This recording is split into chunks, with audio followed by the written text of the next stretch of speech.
para dar uma volta rápida na Fazenda Capuava. Essa BMW aqui, o pessoal da MC Tubarão que prepara, a gente vai dar uma volta devagar, daqui a pouco nós vamos sentar. O legal é que o pessoal lá do sul, né? Depois a gente vai colocar aí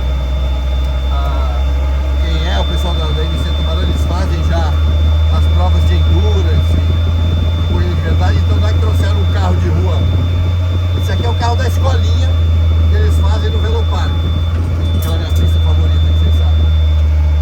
E é um carro que ele é meio de rua, meio de pista, não tem muita potência original, mas legal que ele colocou ó, volante GT3,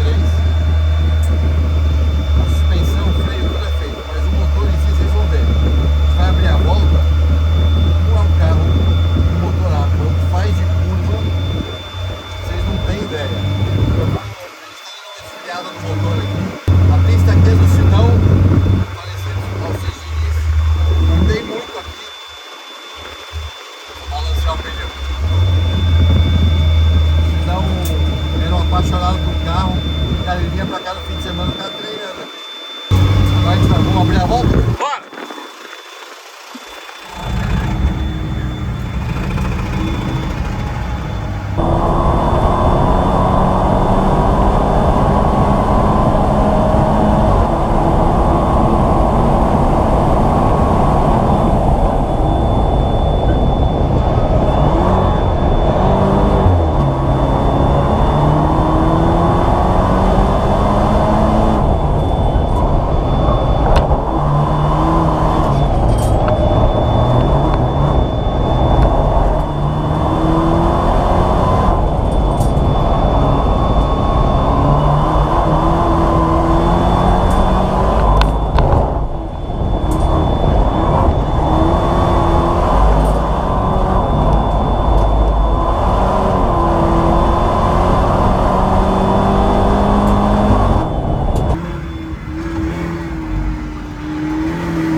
Acho que você foi rápido, hein?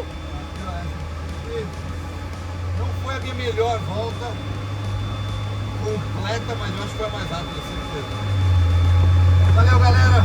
Pra quem nunca veio aqui na Capuava, aí ó, vamos pra essa volta rápida aí. Pra você que segue nós no YouTube, tentando aí bater 100 mil, dá um like aí. Tamo junto. Valeu!